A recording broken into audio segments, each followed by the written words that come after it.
Hi everyone, welcome back to my channel. I am Sean. Today I'm doing 25 books I want to read in 2025. I've grouped each of the books based on what I project to be their star ratings between 1 and 5 stars, with 5 books in each category. Going from my least anticipated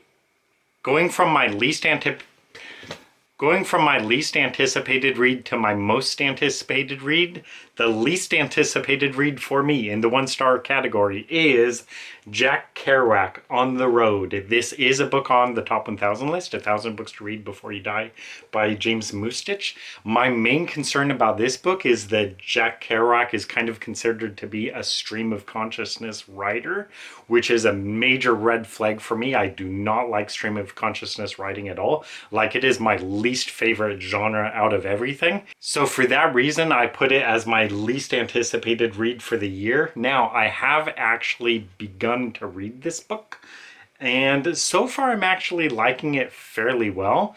The main thing is that I do not think this book so far is really, I don't know how to say it, but my problem with stream of consciousness writing is it feels like the writers just write whatever comes to mind, and that's why it's called stream of consciousness writing. But for this book, so far, it all seems very well thought out. Like, he has a real clear direction for the book. The narrative is real clear. It's real clear what he is pushing to. It's all related, so it's not like he's just writing, well, let's see, I think I'll just write this random sentence and now I'll just write this random sentence, whatever comes to mind. That is how I view stream of consciousness writing, which I hate.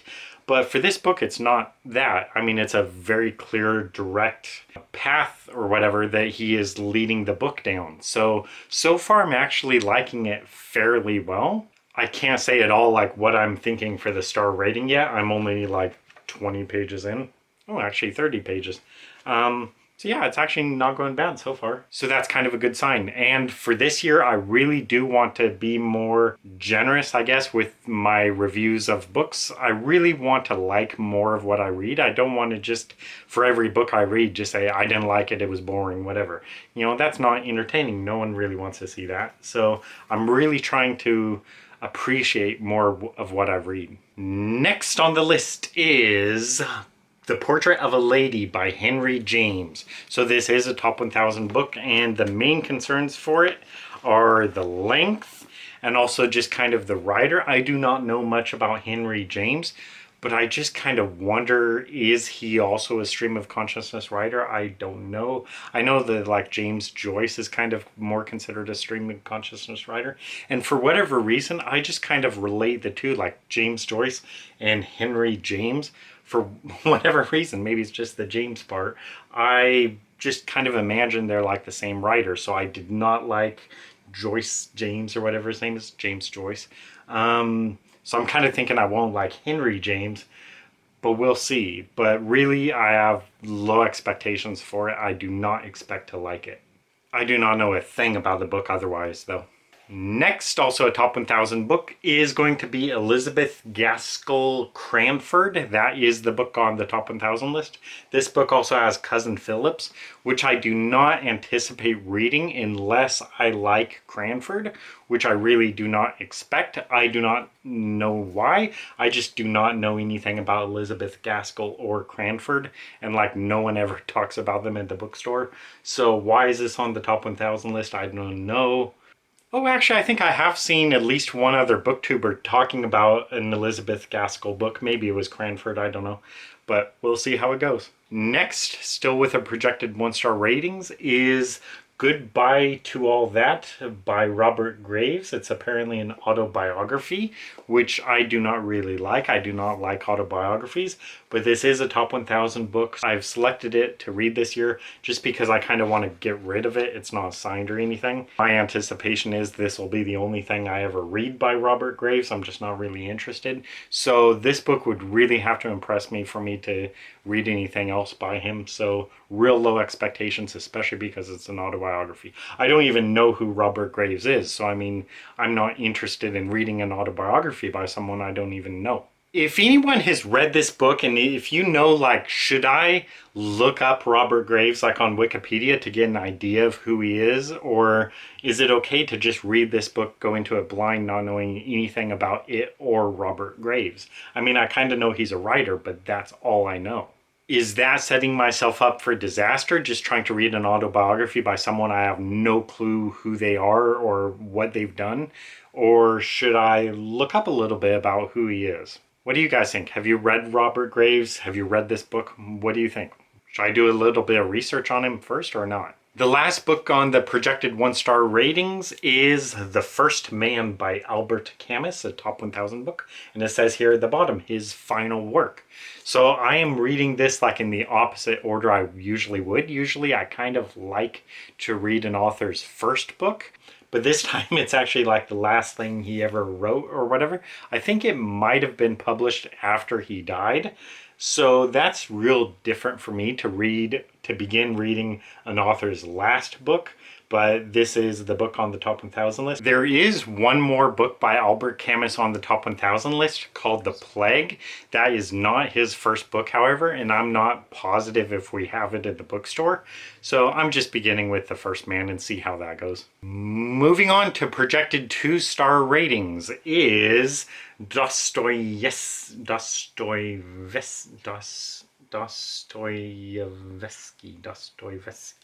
The Idiot.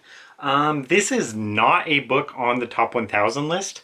I had previously, maybe last year, possibly the year before, tried to read Dostoevsky's book Notes from Underground, which I really did not like at all whatsoever. So I really have low expectations for this, but the reason I have a little slightly more expectations for this one, why it's in 2 stars instead of 1, is because the bookstore owner, like, this is his favorite book by Dostoevsky, The Idiot. And what he said about the book, you know, I kind of wish he wouldn't say these things because I don't like to know anything about books before reading them. But he said for this book, the plot is basically about the protagonist, you know, the idiot, is basically this dumb guy, you know, the idiot. But there's something kind of sweet about him, like he's innocent, he's actually a good character, he's a good person, and I guess, I don't know if it's his love interest in the book, but there's a woman in the book who I think is supposed to be a princess or something, and she is actually like supposed to be quite a bad character. I don't know if she's like quite a villain or whatever, or a villainess, but there's something about her where she's not a good character. She's like repulsive. She's bad, basically. So he kind of flips it around a little bit where the protagonist, you know, he's this idiot guy, but he's actually a good, kind-hearted guy. And then the woman in the book, you know, who's like supposed to be the beautiful princess, is actually like a vile person. So he's just kind of playing around with that. The main concern also, along with just not liking Notes from Underground, the main concern here would be the length. It's quite a long book, fairly small print. The thing about Dostoevsky is he wrote quite a few like real notable things. So Notes from Underground, he also wrote The Brothers Karamazov and Crime and Punishment, and also this book, which not a top 1000 book, but is the bookstore owner's favorite book by him. He always recommends it to people when they come in, like asking for like Dostoevsky or whatever. But I kind of want to read this one just because the bookstore owner really likes it, so hopefully I'll give it a longer leash because of that. And hopefully this will kind of redeem Dostoevsky, in my opinion, after reading and not liking Notes from Underground. So hopefully I'll actually be able to like this one a bit more, and that will give me a little more enthusiasm going into Brothers Karamazov and Crime and Punishment. Next, I do not know anything about it, but it's Interpreter of Maladies by Jhumpa Lahiri, a book on the top 1000 list. And, you know, the name Jhumpa Lahiri, I cannot tell, like, gender at all for that name, but apparently it's a female writer.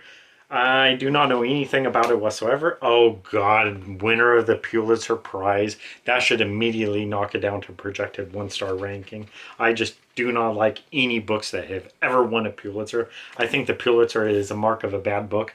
And I like to say, I hope I never write a book so bad that it wins a Pulitzer. That's my goal. I never want to win a Pulitzer. I never want to write a book so bad that it wins a Pulitzer. So I'm kind of surprised German Derelict didn't win a Pulitzer because it's such a bad book. So anyway, I dodged a bullet there. So Interpreter of Maladies by Jhumpa Lahiri. Do not know anything about it. The main thing I'm optimistic about is it's fairly short. It's only about 180 pages or so.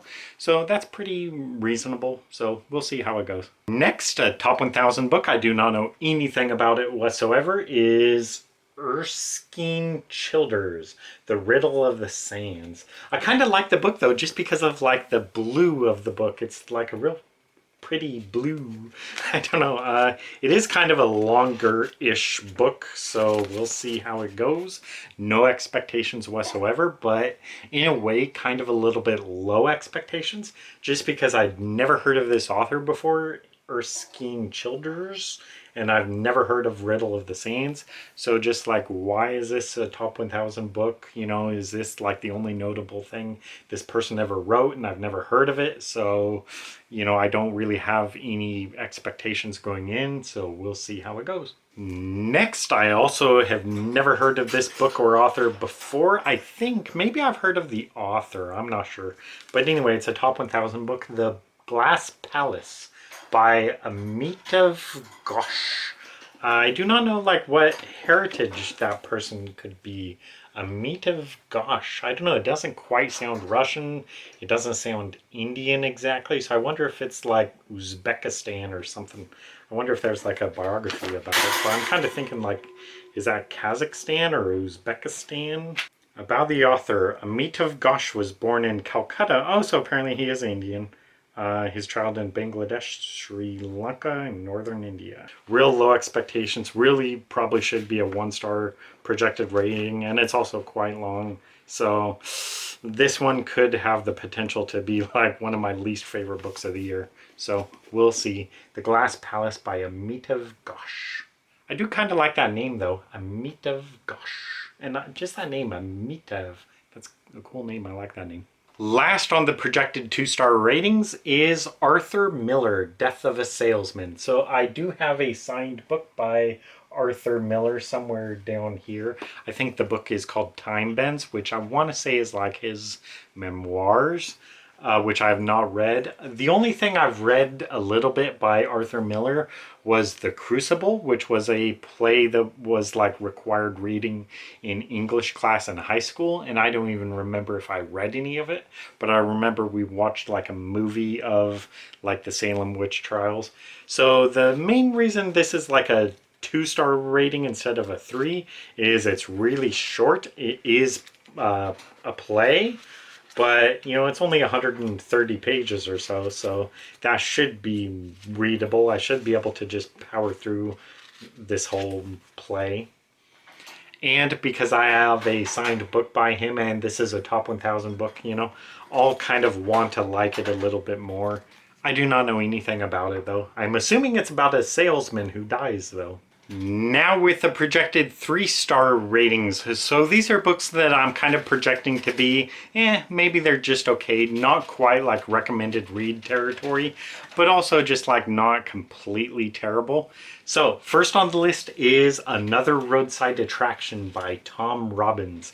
So Tom Robbins is a local author, like he lives in the town I grew up in. And what's actually funny is this book, like Another Roadside Attraction, actually takes place like on the street I live on. So that's just interesting. I think the plot about this book is basically there's like the corpse of Jesus Christ is like brought to Washington State as part of like a tourist attraction. Like people just come to see the corpse of Jesus. So that just sounds really random and just weird. And so anyway, I've actually started to read this book and I'm 25 pages in. And ordinarily, I would have probably already DNF'd this book by like the 8th page or so, because the writing in this book, especially earlier on, was extremely random. So just like there'd be like 75 word sections and it's just a real weird thing going on, just like real weird episodic moments. And so usually that'd be something I'd just pass on and just like, what the heck is this crap? But I'm really trying to be patient with it because Tom Robbins is a local author. I've never read anything by him. This is one of his kind of more notable books. I think it's my dad's favorite book by him. I'm not sure. The bookstore owner's favorite book by him is Even Cowgirls Get the Blues, which I have a signed copy of. Oh, right down there. It's just a paperback though. We actually have like several signed books by Tom Robbins at the bookstore. Most of them are hardcovers, and they do have like this book, Another Roadside Attraction, a hardcover of it signed, but I think it costs $400. So that's just like, no. Even if I loved this book, I would probably not even be interested in it for $400. I mean, it'd have to be like my favorite book of all time. And so far, 25 pages in, it's not my favorite book of all time. But anyway, so, you know, I said ordinarily I probably would have given it up by now, probably like page 5 or so. But I'm kind of powering on because, you know, like I said, I do want to be more generous with my reading this year. I don't want to just hate everything I read.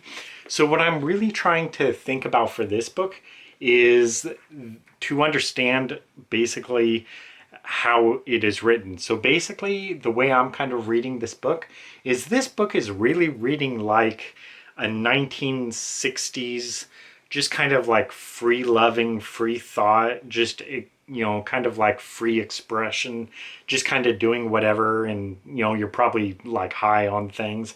So just kind of really out there things and real, almost like flash fiction stuff, just like 75 word scenes, 100 word scenes, 300 word scenes, real short chapters, which again, usually I do not like. But I'm not trying to read it like in terms of, oh, you know, usually I don't like just half-page chapters. But I'm trying to kind of forget about that and just appreciate the book as it is, for what it is, for what Tom Robbins was trying to do with it. So just kind of my impression of the book is writing very much like 1960s, just kind of free love, free thought, just real, you know, freedom of expression, just doing whatever, you know, being high on every drug known to man and whatever. I'm not yet to like the part where the body of Jesus shows up, but there was one reference earlier in the book to like the corpse, like until the corpse arrived. So it's kind of hinting at that. So we'll see how it goes. I really want to be patient with it. I want to try to read it all the way through if I can, especially because he's a local author. You know, if anyone comes into the bookstore wanting to talk about Tom Robbins, which I imagine is a pretty high likelihood of happening since, you know, he's a local author, you know, people will probably come in to, you know, interested in Tom Robbins, I'll be able to talk about the book, and I'll be able to talk, you know, eventually about other books he's written as well. Like Even Cowgirls Get the Blues, and there's several other books he's written, like Jitterbug Perfume is another pretty popular book, and several others. But anyway, 25 pages in, and I'm not quite yet near DNFing. I'm not tempted to DNF it yet, but I definitely do read sections, and I'm just kind of like, what the heck is this guy doing? What is he writing about? What is going on here? But I'm trying to enjoy it for what it is and appreciate it for what it is. Next on the projected 3-star ratings is Such a Long Journey, a novel by Rohinton Mysteries, or Mistry, not mystery, but Mistry. About 2 years ago, I got a book, A Fine Balance by Rohinton Mistry, a top 1000 book signed by Rohinton Mistry.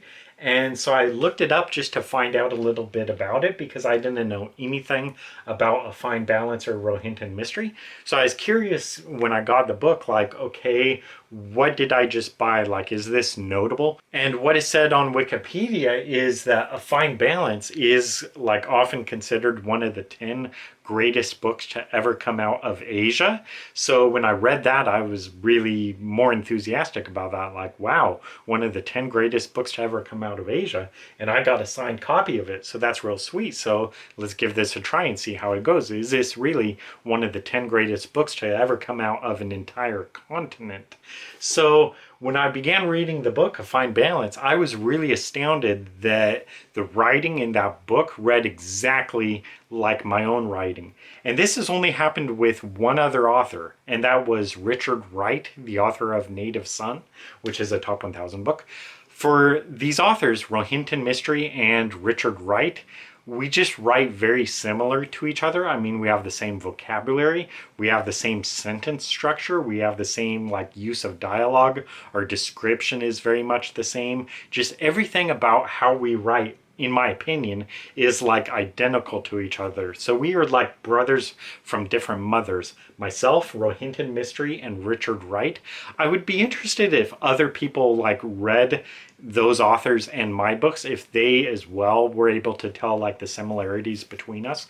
But to me, it is really clear. Oh, I'm getting a phone call. Spam. Deleted. Sometimes I want to like actually answer spam callers and just waste their time to like protect other people from getting a scam call, is just talk to the scammers and waste their time for as long as I could. That'd be kind of funny. But anyway, so I really thought A Fine Balance should have been like 300 or 400 pages shorter, but I did like parts of it for sure, and especially because the writing was so similar to my own. And that was also really kind of rewarding in a way to me, that A Fine Balance was considered one of the 10 greatest books to ever come out of Asia, because when I knew that and I knew my own writing was so similar to it, I just thought, hey, if this is one of the 10 greatest books to ever come out of Asia, then my books may be like one of the 10 greatest books to ever come out of North America. And I know that's a lot to say and whatever, but I don't really care. But it's just rewarding because I've realized like, hey, if my writing is so similar to his without even trying, like this is just the way I naturally write. And if critics or readers or whatever found something enjoyable about his writing, then my writing must not be altogether that bad. But anyway, when I realized I really liked Rohinton Mistry and just how our writing was so similar, that kind of made him a must-buy author for me. And I think he's only written 2 other novels, and I have both of them. So Such a Long Journey is, I think, his first novel. Then he wrote another book called Family Matters, which I have a hardcover of. And then I think he also wrote some like short stories. I think that may have been his debut novel, which I'm not really interested in. I don't like short stories or whatever. But anyway, so this is his first novel, Such a Long Journey. I'm kind of upset or disappointed a little bit that he hasn't written anything since, I think Family Matters was his most recent story. And the main concern, or the main complaint I had with A Fine Balance was it was too long. It was like 300 pages too long. And this book, Such a Long Journey, is not too long. It's just over 300 pages. So that's a pretty ideal novel. So we'll see how it goes based on his writing. You know, I like his writing. And I'm also really intrigued if the writing in this book still reads very similar to my own. Since this was his first book, is his style very different? Or can I still tell that, oh, this looks like a book I would write? Oh, yeah, so Such a Long Journey was published in 1991, A Fine Balance was published in 1995, and Family Matters was published in 2002. And that was his last book he's published. The last thing he's published at all was a book of short stories in 2006 or whatever, 2006. So yeah, he hasn't published anything since 2006. And yeah, why not, man? Come on. It says on Wikipedia, in 2002, Mistry canceled his United States book tour for his novel Family Matters after he and his wife were targeted by security agents at every airport. So yeah, that was in 2002. So yeah, you know, that's real BS, you know. I understand 9/11 was real fresh, but yeah. I just hope that's not the reason he hasn't written or published anything since then. If that just kind of like dispirited him or whatever and just made him think, you know, I'm not going to do this anymore because of that incident. I hope not. And if like Rohinton Mistry is out there, come on, man. I'd like for you to write another novel just as a brother from another mother. I'm rooting for you. Next, still with the projected 3-star ratings, not a top 1000 book, is Patrick Rothfuss, The Name of the Wind. I'm concerned right now looking at it because it's such a big book. And I think it's science fiction fantasy, which I really do not like generally. I'm not much of a fan of that genre. The main reason, or two reasons I'm interested in this one, is because, well, one, I have a signed book by Patrick Rothfuss. I think it's called The Slow Regard for Silent Things. It's a real short book. And this book is kind of like, I guess, his magnum opus or whatever. This is the book everyone talks about for Patrick Rothfuss, The Name of the Wind. So I know like I've heard several other people like mentioning him and talking about him, usually for The Name of the Wind. So that's the book I'm decided to read. I do want to like it because I have a signed book by him. So I'd like if I agree that like this is a masterpiece or whatever, and then I'd be like even more, glad that I have a signed book by him. I don't want to read this book and think like, oh, this is crap, and then what am I going to do with his signed book? It'll devalue it for me. So I do want to like this book, but I'm really not sure if I will because of the length and the genre. So real nervous about it, but also hopeful, but really nervous about it. It's such a long book. Just about 700 pages or a little bit over. So why is this book this long? I may need some encouragement and motivation for reading this one though. Next is another science fiction fantasy book and a top 1000 book. It is Earthsea, A Wizard of Earthsea. So this is the first book in a series by Ursula K. Le Guin, which I have a signed book by her somewhere. Oh, right over there. Dancing at the Edge of the World, signed by Ursula K. Le Guin. I actually started reading this book from the library a couple years ago, and I only read like, I don't know how much, 20 pages or so, and I wasn't really much in love with it.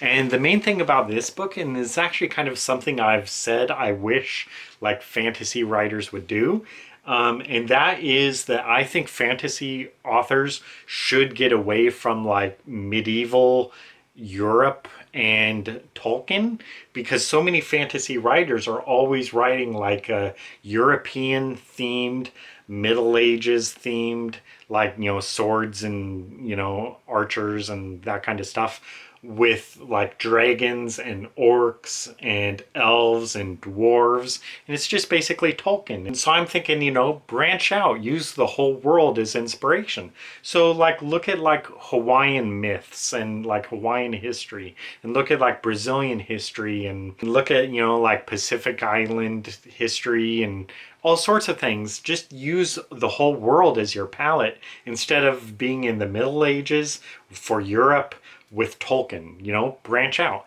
And so apparently with this book or series or whatever, the main characters, I guess, are actually like black.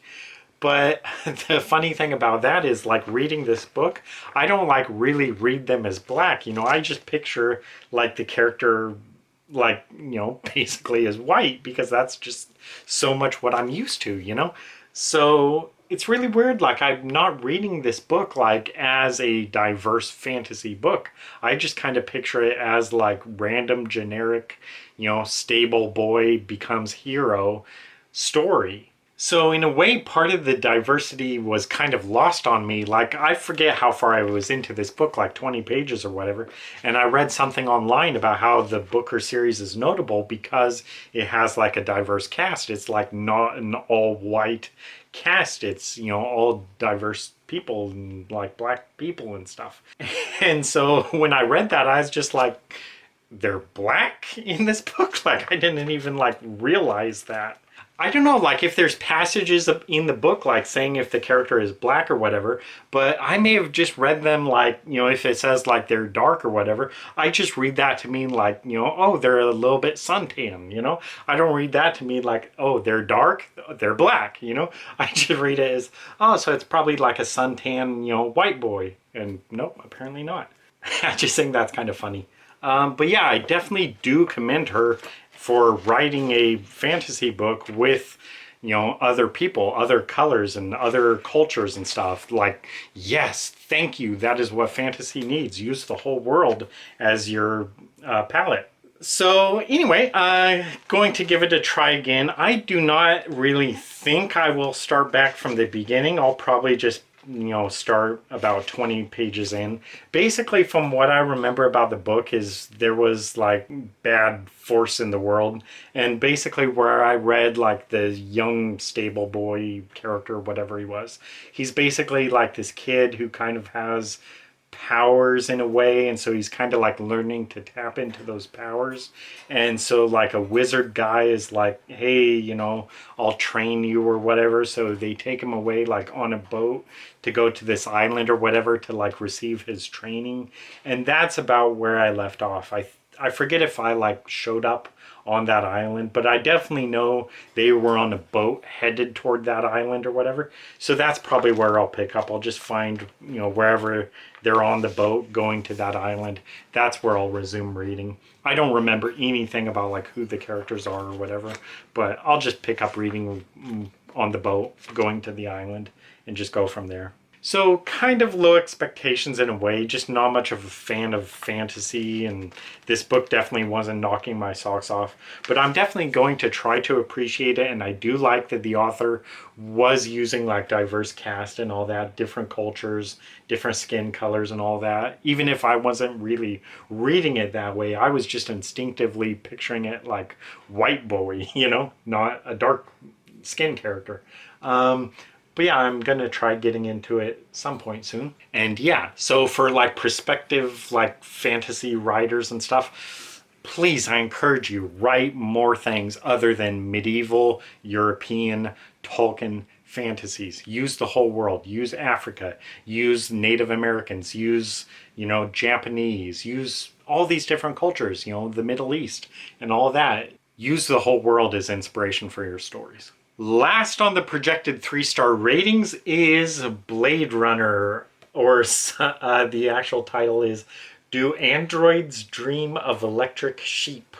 That's just such a great title. A novel by Philip K. Dick.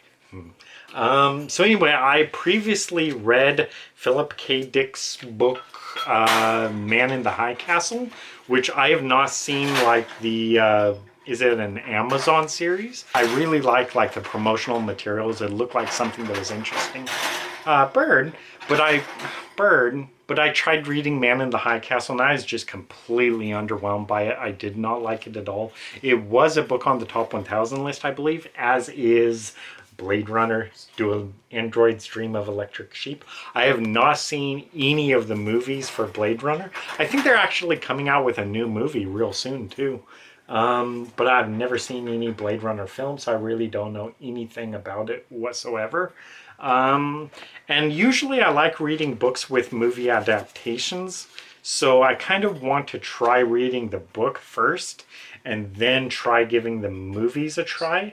I forget who was like in the like original Blade Runner movies. I kind of want to say that it was Harrison Ford. So I want to see how the book goes, try reading this first, and then maybe see the movies. And yeah, what do you guys think? Have you read this book before? Have you read Philip K. Dick before? It's not too long of a book, which I like. Hey, I just like flipped through it to a certain page and there's a line about Seattle there. So hey, that kind of boosts my interest a little bit. So yay, mention of Seattle. Okay, now with the projected 4-star ratings, so these are more books that I'm really hoping I will like. Beginning with Northern Lights. This was the first novel by Tim O'Brien. So I know I talk about him a lot in most of my videos. Tim O'Brien is the author of The Things They Carried, which I have a signed book of right there. I also really like his book In the Lake of the Woods. So anyway, I am kind of on a quest to read every Tim O'Brien book. The only ones I have not read yet are Tomcat and Love, and I also have another book by him called America Fantastica, which is his most recent book. I think he published it last year. That is a novel as well. I also have a paperback of another book he wrote called something nuclear. Is it The Nuclear Age? Oh, well, I can't look in the bibliography of this book because he hasn't written it yet. Let's see, is it The Nuclear Age? I'm like almost certain it's The Nuclear Age. Yeah, The Nuclear Age. So anyway, I'm on a quest to read every Tim O'Brien book. So last year I tried reading Going After Cacciato, Cacciato, which is the bookstore owner's favorite book. I didn't really like it all that much. So reading Northern Lights. Now, the thing about this one is actually this is like pretty universally like not a very well-regarded book. Fans of Tim O'Brien and stuff say like, you know, this book he definitely didn't have his stuff going. So why is it a projected 4-star rating? I don't know. I'm just hoping I'll be a little bit more sympathetic since it is his first novel. His first book that he published was If I Die in a Combat Zone, Box Me Up and Ship Me Home, which is a great title. And that's kind of like his memoirs about his service in the Vietnam War. So then this is his first novel, Northern Lights. And again, like fans of his books and critics, you know, pretty much said this isn't a very good book. Hopefully it'll help that going into it, you know, I'm expecting not to like it or expecting, you know, for it to not be too good.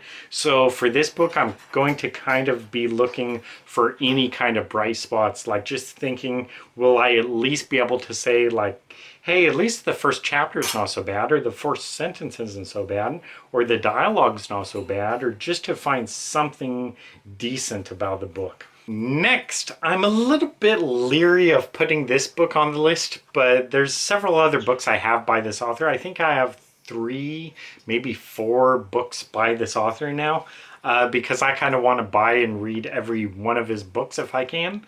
But it is William Goldman Magic. So William Goldman is the author of The Princess Bride, and I have a signed book by William Goldman right there. Which Lie Did I Tell? Signed by the author of The Princess Bride. That's definitely one of my more cherished autographs because The Princess Bride is probably like my probably about my 4th, maybe 5th favorite book of all time. It's just such a classic. I love the Princess Bride book and the movie. The only thing I'll say about the Princess Bride book is the first like 20 pages are pretty boring. Like, why did he begin the book with these 20 pages? It's not too good. But once it gets past that, I love the Princess Bride, and parts of it are just like, it's not exactly like something I would write, but it's close to it, like the humor and just kind of the fourth wall breaks and everything. Some of the things he does are things I would do. Now, I know going into it that, you know, that was a different book. You know, The Princess Bride, like William Goldman, everything he wrote was not like The Princess Bride. So this book, Magic, when I was a kid, the film Magic terrified me. Like, it was my scariest film I'd ever seen in my life until like I was like 15 years old. That movie just freaked the hell out of me, and I only saw it once. And basically the book is about like, or the movie was about this like doll, this ventriloquist dummy that this guy has, and he's going around the country or whatever doing his like tours or whatever, and basically people begin getting murdered, and so he wonders like, is the ventriloquist dummy, is his dummy doing these murders, or is it actually him doing all the murders himself? And I do remember from the film, like when the dummy tells the guy whether the dummy is the one doing the murders or whether the like guy controlling it, if it's him doing the murders. I do remember like the conclusion of that. So anyway, I want to read everything by William Goldman just because of The Princess Bride, even though I know it's going to be very different books. You know, I kind of want William Goldman to get more appreciation other than people just reading The Princess Bride and just giving him credit for that. You know, he did so many other things. Like he wrote The Marathon Man. That was a real popular movie especially.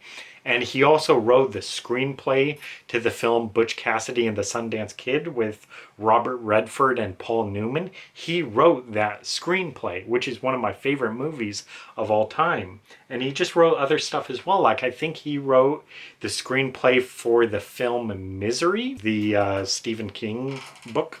And he wrote several other things as well. So I really want to kind of, as much as possible, like give William Goldman the credit he deserves, you know, like he was a real prolific novelist and screenwriter and stuff.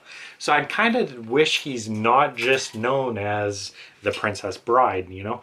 So even though I know it's going to be very different books, I really want to like it and give it a try, just hoping it's good and just liking William Goldman, liking some other things he did. Next, this is not a book on the top 1,000 list, but this is a top 1,000 author who I've already read before. But it is The Naked and the Dead by Norman Mailer. So the way I became acquainted with Norman Mailer is I watched on the Dick Cavett show or channel or whatever. It's on YouTube. There's a video where Norman Mailer has a debate with Gore Vidal. So I just encourage you to look that up, Mailer Vidal debate, and it's Dick Cavett. And basically there's a comment that I love. It may be the pinned comment, but it says something like, "This is Jerry Springer for intelligent people." So it's just like Mailer and Vidal just talking about like back and forth. And really, Norman Mailer comes off as a complete ass, which I think is just his intention. He wanted to be, like that be his persona. And he's just like this real angry, curmudgeonly, misogynistic dude, and he like completely loses the audience. And Gore Vidal also like just pulls out some great one-liners. It's a real fun video. So anyway, Norman Mailer, his book The Armies of the Night is on the top 1,000 list, and basically that is kind of like his memoirs or whatever about attending a like anti-Vietnam War protest that was going on like at the Pentagon. And I think that might have won a Pulitzer Prize, and I kind of thought it was just okay in a way, but I kind of liked it well enough. So I mean, it wasn't terrible. But then I also read Gore Vidal's book Empire, which I believe is on the top 1,000 list as well, and I quite well liked that book. And basically that book is about basically during the presidency, I believe, of William McKinley and the Spanish-American War. It basically kind of shows a few characters like building up to the Spanish Civil War and basically the war in the Philippines and acquiring like Guam and stuff. And so like the title Empire is kind of like, you know, about American expansion. Like we're having this war and we're taking over like the Philippines and Guam and everything. Anyway, I just thought Gore Vidal was quite a good writer, even though I did think Empire was like, you know, 150 pages too long or so. I liked it a lot more than Norman Mailer's writing. So Gore Vidal, I think, is definitely a real good writer. Anyway, so with Norman Mailer, even though I didn't really super much like The Armies of the Night, he talks at length about The Naked and the Dead. I think this might have been his first novel, and it really like launched him into success. It was a pretty popular book, and I think the book is actually about like soldiers. I'm not sure if it's in the Vietnam War or the Korean War or even World War II, and just I kind of want to say it's about World War II. I think it's about this unit that's in like the war against the Japanese maybe, and I don't really know anything else about it. Norman Mailer does also have another book on the top 1,000 list, which is called The Executioner's Song, which I do not know if I have a copy of that book. But I also do have a signed book by Norman Mailer, Tough Guys Don't Dance. And by the way, the book Empire by Gore Vidal is signed as well, so I have signed books by both of them. So that also makes me like watching the Vidal-Mailer debate as well, that I have signed books by both of them, and actually I bought both books on the same day. So to me, they're kind of like linked, Mailer and Vidal. and having signed books by both of them. So I don't know, to me, I just like having the signed books by both of them, because it's like, you know, on my shelf, it's like the two books by the guys who kind of like hated each other in a way, but they're also kind of like fond of each other in a certain way. And anyway, I do encourage to watch the video. It's just quite entertaining to watch. But anyway, so yeah, The Naked and the Dead, I want to give it a try, see how it goes.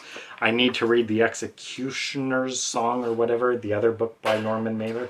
So at this point, even though Norman Mailer isn't like a must-buy, must-read author for me, I am kind of interested in trying each of his books. Not real high priority stuff. I've had this for a few years now, and it's about time I give it a try, mainly just so I could get rid of it. Next, okay, this is not a book on the top 1000 list, but so many people and like fantasy readers have like raved about this author, and the main reason I actually like became acquainted with this author is because I was watching a book on YouTube by like this fantasy reader. And in fact, the main reason I like say like the thing about, you know, fantasy writers should get away from medieval European fantasy was an opinion this guy had. And anyway, this guy was really commending this author for her world building.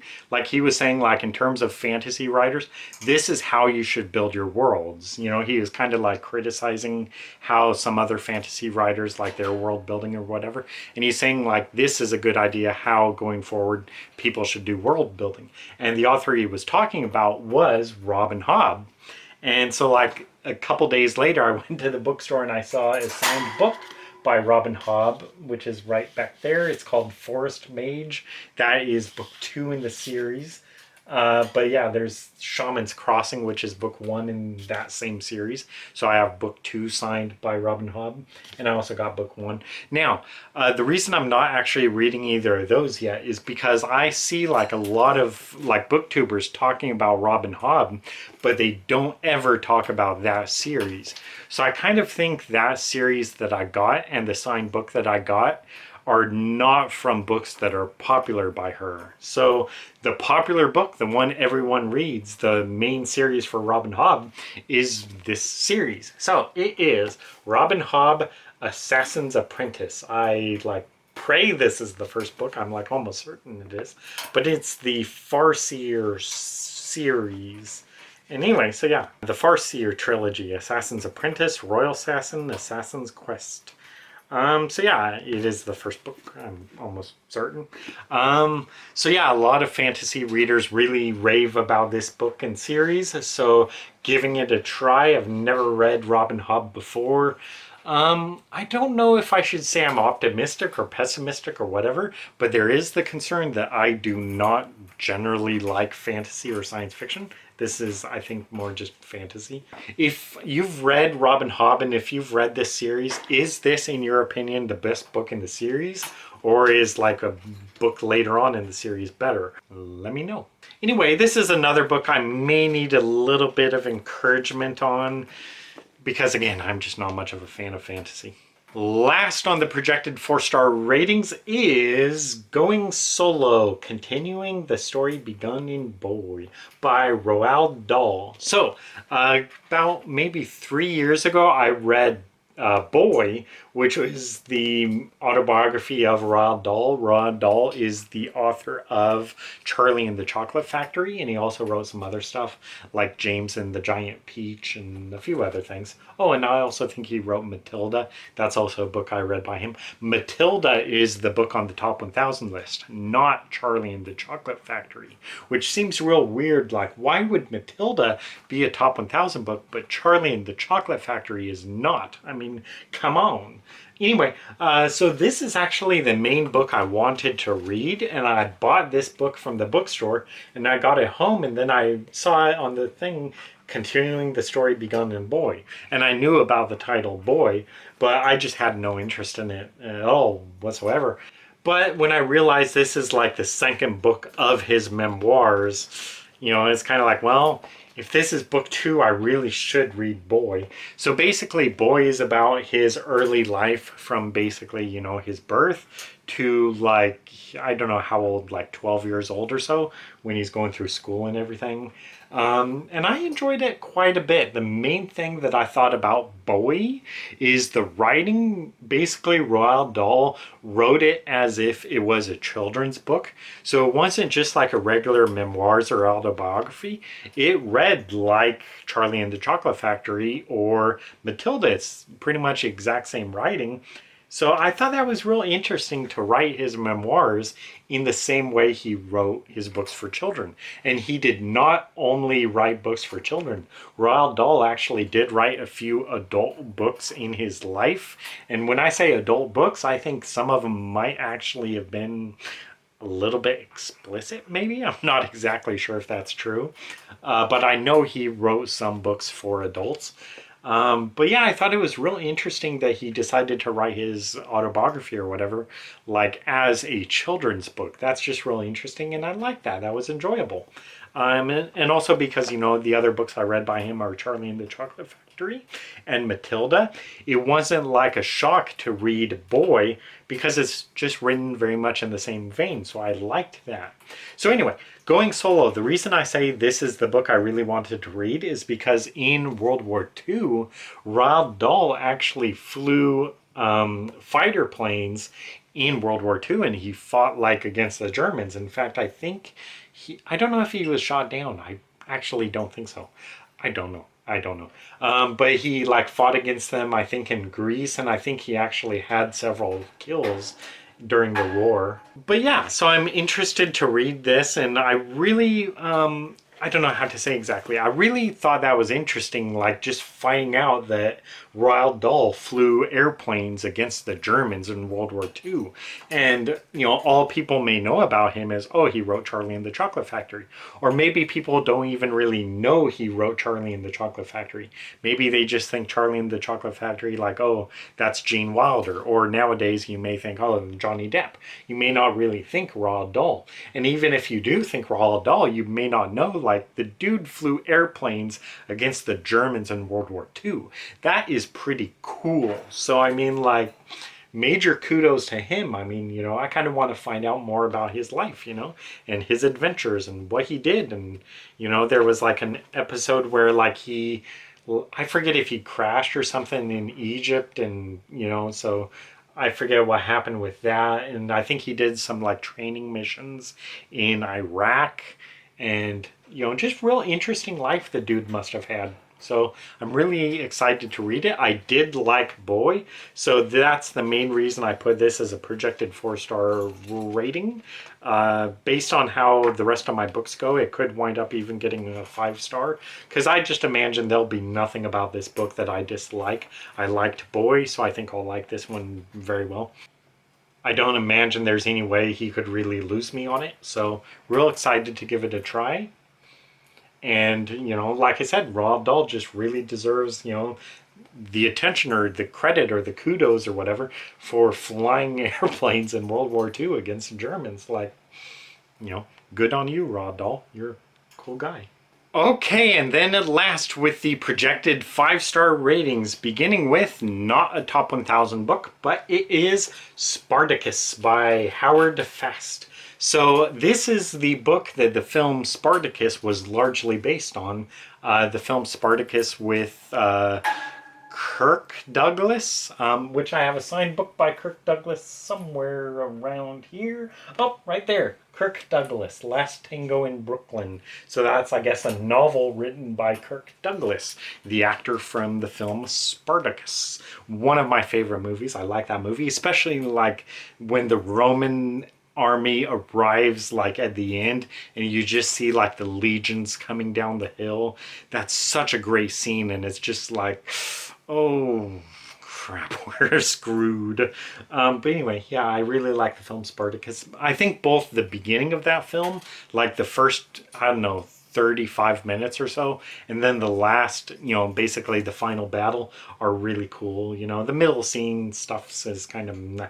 But anyway, so Howard Fast wrote Spartacus, and I think Howard Fast was blacklisted, I guess because of like his alleged ties to communism or whatever. Or I don't know, the actual film Spartacus had like several figures who were kind of blacklisted at the time. So like Howard Fast, I think, was one of them potentially. There was also a guy named Dalton Trumbo. I don't know if he wrote the screenplay for the film or if he was a producer. I want to say he wrote the screenplay for the film though, and I think he was definitely blacklisted. I'm pretty sure Howard Fast was too. I'll look it up. Howard Fast. So yeah, Howard Fast was actually given a 3-month prison sentence for contempt of Congress because I guess like he refused to testify. I think he may have like refused to name names for other people. So it says blacklisted by major publishing houses. He was forced to publish a novel himself. Oh, it's actually talking about Spartacus. So yeah, he had to publish the novel himself. It was a success, blah, blah, blah, blah, blah, blah. But anyway, so in spite of him like being blacklisted and I guess like for alleged potential ties with communism or whatever, I actually really like, I'm no fan of communism whatsoever, but I like, I don't know how to say it. I relate with him or whatever. I sympathize with him over the whole blacklisting thing because I think that was one of the worst eras in American history, like the whole McCarthyism stuff. Because I basically believe that as Americans, you have a right to believe whatever you want. So if you want to be a communist or I don't even really want to say the other party because it may get flagged or whatever, but the German side during that era, basically whatever you want to be, that is your right. What you cannot do is use force or commit violence, So if you want to have a march down a street or whatever, that is your right, no matter what your beliefs are. If you're a real right-wing extremist or if you're a left-wing extremist or whatever, that is your right. What you cannot do is use violence. You cannot use threats of harm and so on. So I think for that time, a lot of the persecution and stuff against like the communists was just like, any kind of claims, oh, if you're a communist, we're going to go after you, we're going to blacklist you, we're going to take away your career and everything. And I think that is BS. And we see the same kind of stuff like it today with all the cancel culture stuff. So anyway, I do identify or empathize or whatever. I do relate with kind of like the victims of that. I am basically for radical free speech. I'm for free association. I think people can think and act really however they want, provided they do not use force or violence, But your mind is free. You can think and say whatever you want. So even though he may have been more of, a left-wing guy, potentially even more communist sympathizing, I do not really care about that. I do not like the fact that the dude had to do like a 3-month prison sentence. And, you could argue like, oh, well, it's his fault. He didn't testify or whatever. But still, I think it's like BS. Like, why should he testify? Why should he have to name names? Why should he have to rat other people out? I respect him for not ratting them out. No one likes a snitch. Yeah, I do kind of like Howard Fast because of that. And I also really do like books with movie adaptations. I like reading books with movie adaptations because I can read this book and compare it with the film. And the reason why I think that helps me reading is because one, I'm able to better picture the characters. So if it says, like the Roman general or whatever, I'm going to know from the film who it is. So I'm going to know how to picture that dude. And I also like reading these books based on movies because it's almost like reading or viewing like deleted scenes.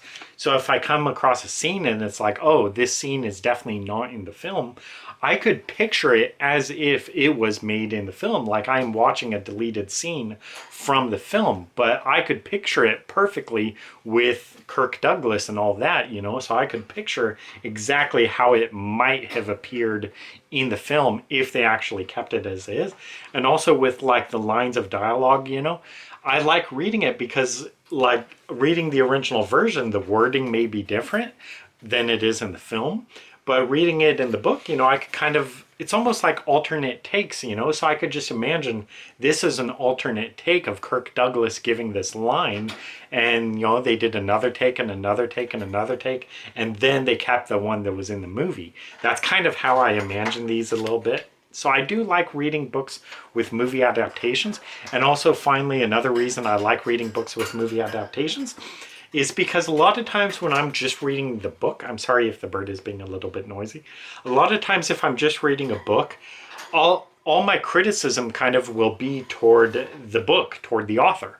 So if I was just to read this book without ever seeing like Spartacus film or anything, without ever knowing there was a Spartacus film, I may not really like it, and I'd think like, oh, I don't like Howard Fast, I don't like his writing and whatever. But when there's a movie available, I could read it and I could think, okay, I don't like how this book is written. This opening is too slow. This dialogue is real clunky. But instead of just giving up on the book, I'll be able to think, okay, this is how the book begins. I don't like that. This is how the book or the movie begins. And I do like that, you know? So it helps just make it more readable, I think, because I'm able to compare the book to the movie instead of just reading the book and thinking, oh, this is a boring beginning, this is boring dialogue, this is real over description, you know? It kind of gives me a better way to like vent my frustrations. So if I'm reading the book and the opening is just like, man, this is such a boring book, that I'm not just thinking, you know, oh, I'm going to DNF the book because of that. I could just think, man, this opening is boring, but I can see why they cut it. So, you know, hey, that's a good cut, you know, they're right to do that. And so I don't know, it just kind of makes it a little bit easier for me to read. And I hope that makes sense. What do you guys think? Does that make sense at all? Or to the contrary, maybe I'll read the line and I'll think, ooh, that actually makes more sense than what they did in the movie. For instance, I think Howard Fast actually did not really like the Spartacus film too much. And like one reason he didn't like the casting of Kirk Douglas. And I think one thing that everyone was kind of, I don't know how to say it exactly, but there's a line in the film Spartacus where he says like, I've never known a woman. And Kirk Douglas or whatever was really known at the time as like, you know, a ladies' man or whatever. He was in a lot of movies where he had, you know, a lot of women after him and stuff. So that line, a lot of people just could not believe that line coming from Kirk Douglas. I mean, basically, I think the way to compare it would be basically imagine if Leonardo DiCaprio or what's the other dude's name? Brad Pitt. Like if Leonardo DiCaprio or Brad Pitt had a line in the movie where they said like, I've never had a girlfriend, everyone would just kind of be like, come on, dude, you're Brad Pitt or you're Leonardo DiCaprio. I think that's kind of how it was with Kirk Douglas. So that line, I've never known a woman, it was like, come on, dude, you're Kirk Douglas. But anyway, I don't think Howard Fast really liked the film Spartacus because, like, he does things in the film, Kirk Douglas. Like, there's a scene where he bites a soldier, and Howard Fast, I think, really didn't like that because basically Kirk Douglas was portraying Spartacus as like an animal, like a dog. He's biting people, and he thought that was just kind of demeaning because what Howard Fast wanted to do with the book here was have Spartacus be kind of more of a I don't know how to say it exactly, but kind of like an upstanding guy, you know, I don't really know if this is the right word, but he's more virtuous, you know, he has ideas, he's intelligent, you know, this is a smart man here, and he's leading this whole revolt. And with Kirk Douglas, he kind of portrayed Spartacus more as an animal and just a wild man. And then the escape from prison, it's all real spontaneous. So it's not like Kirk Douglas or Spartacus really like organizes this like prison or gladiator revolt. It's just they all kind of revolt all at once. So I think Howard Fast really had some issues with the movie. So that makes the book more intriguing to me because I want to read it like, okay, how did Howard Fast actually want to portray Spartacus? That is interesting to me. Anyway, I've talked way too much about this. I'm sorry. I'm going to speed up this video now. Beginning with the next book, which is War of the Worlds by H.G. Wells. This is not a book on the top 1000 list. There are a couple books by H.G. Wells, or no, I think there's only one book by H.G. Wells on the top 1,000 list. And I think that is The Invisible Man, which I have a copy of. I also have a copy of his book, The Island of Dr. Moreau.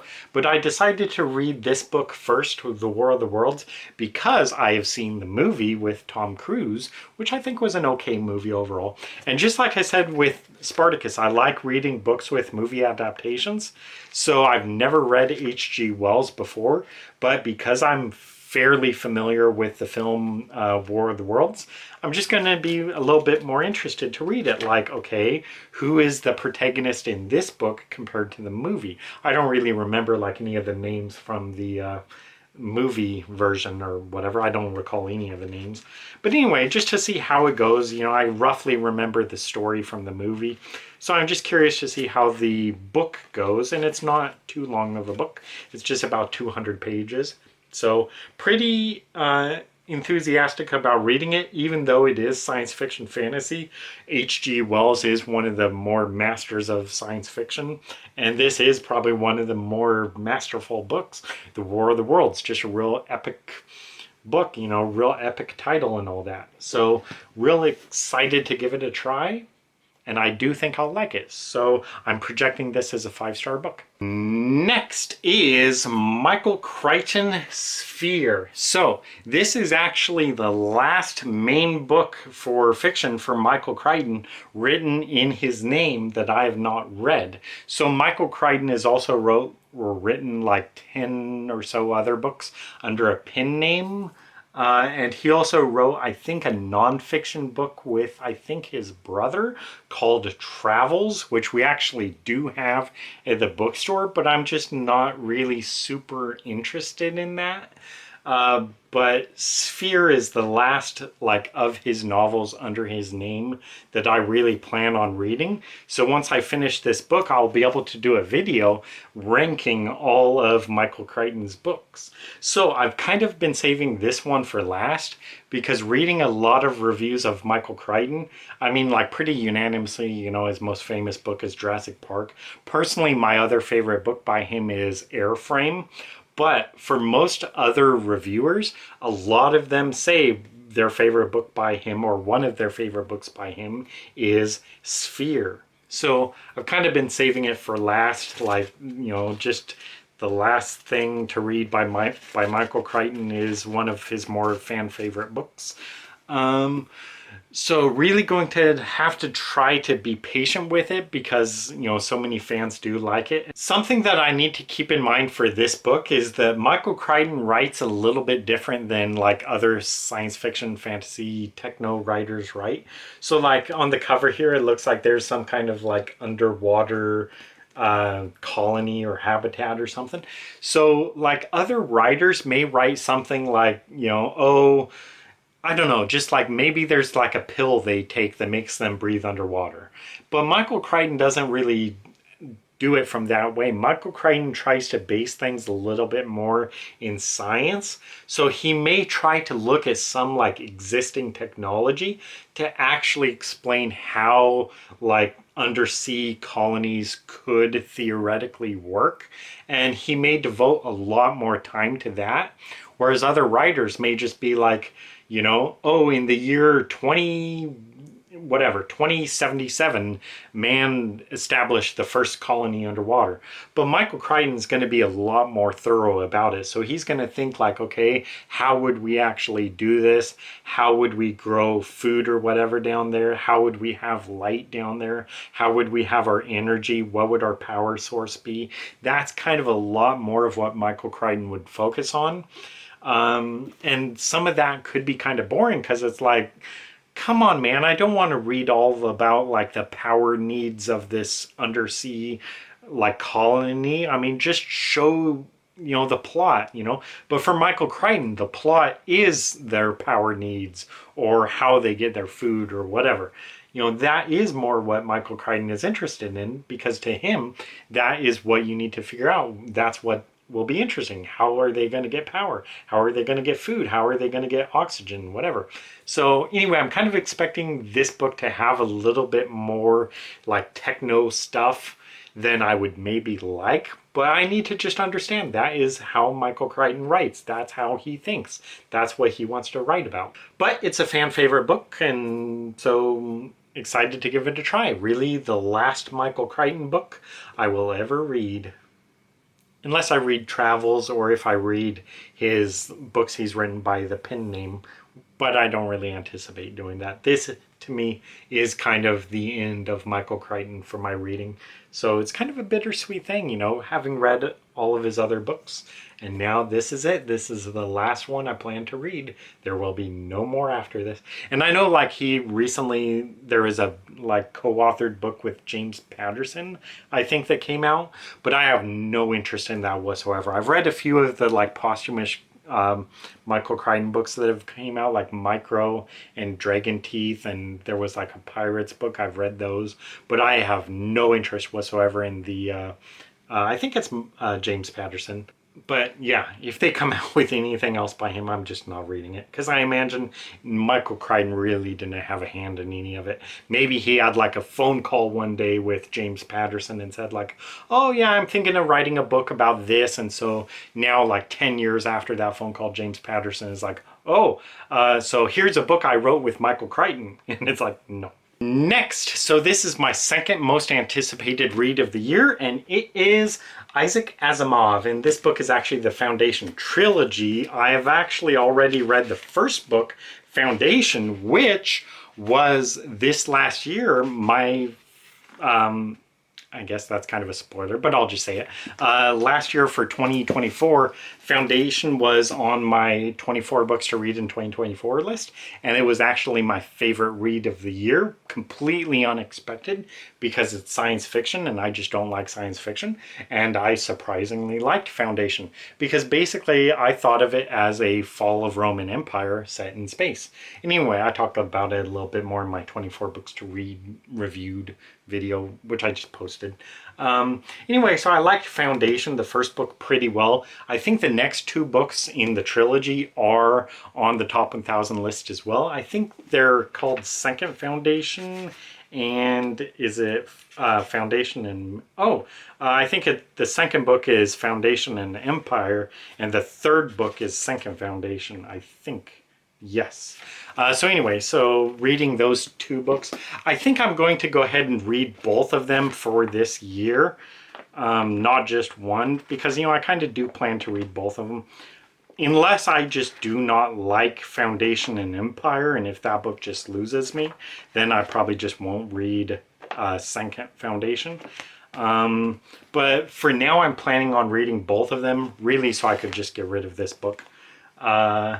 So pretty high hopes for it, since it was my favorite read of 2024. And I'm really curious to see how it goes from here, because the first book, like I say, I thought it read very much like a fall of the Roman Empire, but set in space.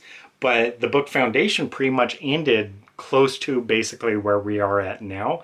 Basically, you have like capitalism is kind of dominating the world, and there's also like socialism kind of competing with that. And so what Foundation seems to kind of leave off with is kind of wondering what the next step is from here. Like, you know, we've had the fall of Roman Empire, we've had the barbarians at the gates, we've had the rise of Christendom, or Christian, whatever, the rise of Christianity. We've had like the rise of mercantilism and like colonialism and all that. We've had the rise of capitalism. So what happens next? What is like the next stage in like human development or whatever? Because basically, from Asimov's book Foundation, we're still kind of like going on the fall of the Roman Empire, you know, it's all kind of connected to that. And basically kind of the point is basically is the return of the Roman Empire right around the corner, you know? So it says like Foundation and Empire. So like, is the empire going to come back? Are they going to dominate again? And then are they going to fall a second time? So really just interested to see how it goes from here and just what he does going forward. So pretty high hopes for it. I think Foundation was a good book. Again, it is a top 1,000 book. The whole trilogy is a top 1,000 book. I think he's actually written like 5 books in the series, maybe 6, but these 3 are the only ones on the top 1,000 list. So they're kind of the only ones I really plan on reading. We'll see how it goes from there. And last, with my most anticipated book of the year, it is not a top 1000 book, but it is Why Not Victory? A fresh look at American foreign policy, signed by Barry Goldwater. So I was pretty excited when I got this because Barry Goldwater is basically kind of the closest the United States has had kind of to electing a libertarian president beyond like Thomas Jefferson maybe. So Barry Goldwater was the Republican candidate for, I think, the 1964 election, which was between him and Lyndon Johnson. I think the assassination of John F. Kennedy took place like just the previous year. And anyway, so Barry Goldwater pretty much, I think, got creamed in the election. And so I have always been intrigued about Barry Goldwater because I don't really want to talk politics on this channel, but basically I am pretty solidly libertarian myself. So I've always been intrigued about Barry Goldwater, and kind of what I knew about him is I forget how he was on the abortion issue. I think he was kind of more liberal on abortion, and also for like gay marriage, I think he didn't really think it was much of a problem at all. So he was kind of more left wing on those issues, but then like on on like the size of government and stuff, you know, he was wanting to shrink it. So Barry Goldwater, for libertarians tend to have more anti-war like foreign policy views, but something about Barry Goldwater is I've heard it said that Barry Goldwater actually like wanted to use nuclear weapons in the Vietnam War. Like Barry Goldwater like thought we should use like tactical nukes and battlefield nukes and all that just like casually, like just, oh well, we have nukes, just use nukes. And so anyway, this is a point of controversy between like the bookstore owner, because that's also like the bookstore owner's opinion. Like that's something he said about Barry Goldwater. And I've told him like, you know, I wonder what would have happened if Barry Goldwater would have won. And, you know, the bookstore owner has said like, oh, we wouldn't be alive today. We would have had nuclear war. And, you know, I do agree that if you do begin using nukes in war, like any kind of battlefield nukes or tactical nukes or whatever, if you begin doing that, you will have global nuclear holocaust. I mean, all life will end. Because I do believe once you begin launching nukes, everyone's going to start launching nukes. All life on Earth will be eradicated. So yeah, I definitely do agree with that. Like that cannot be a policy. We cannot use nuclear weapons even casually in the battlefield or whatever. These are weapons that should be completely eliminated from the Earth. Just all of them. I think that is probably our biggest issue really threatening the world today. I mean, all this talk about climate change and stuff, the biggest threat is nuclear war. So I think all these countries need to come together. Russia, you know, Europe, the United States, China, North Korea, everyone, Israel, and just sit down together in a room and just say, hey, we cannot have these weapons anymore. So we're going to let everyone like into our reactors, and everyone, we're going to see everything we're doing, we're going to show that we're getting rid of every one of these weapons because we need to disinvent nuclear weapons. I mean, they threaten all life on Earth. Anyway, so the bookstore owner is of the opinion that Barry Goldwater thought, let's just use nukes. Why not? So another employee at the bookstore says like, no, that is not something Goldwater believed. Goldwater was more of an anti-war candidate, which is what libertarians tend to be. We don't want to be involved in all these wars. And so he said that's more what Barry Goldwater believed. And all the claims that like Barry Goldwater just wanted to use nuclear weapons casually in war, that was something invented by Lyndon Johnson's campaign to make him look bad, when in truth, Lyndon Johnson actually escalated the Vietnam War. At the bookstore, they talk about, I think both of these guys I work with actually were alive during that time, so they know.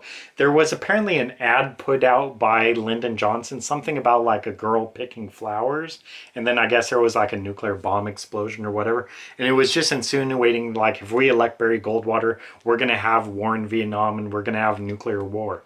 And so, you know, he lost the election, and it was just a real crippling ad against his campaign and all that.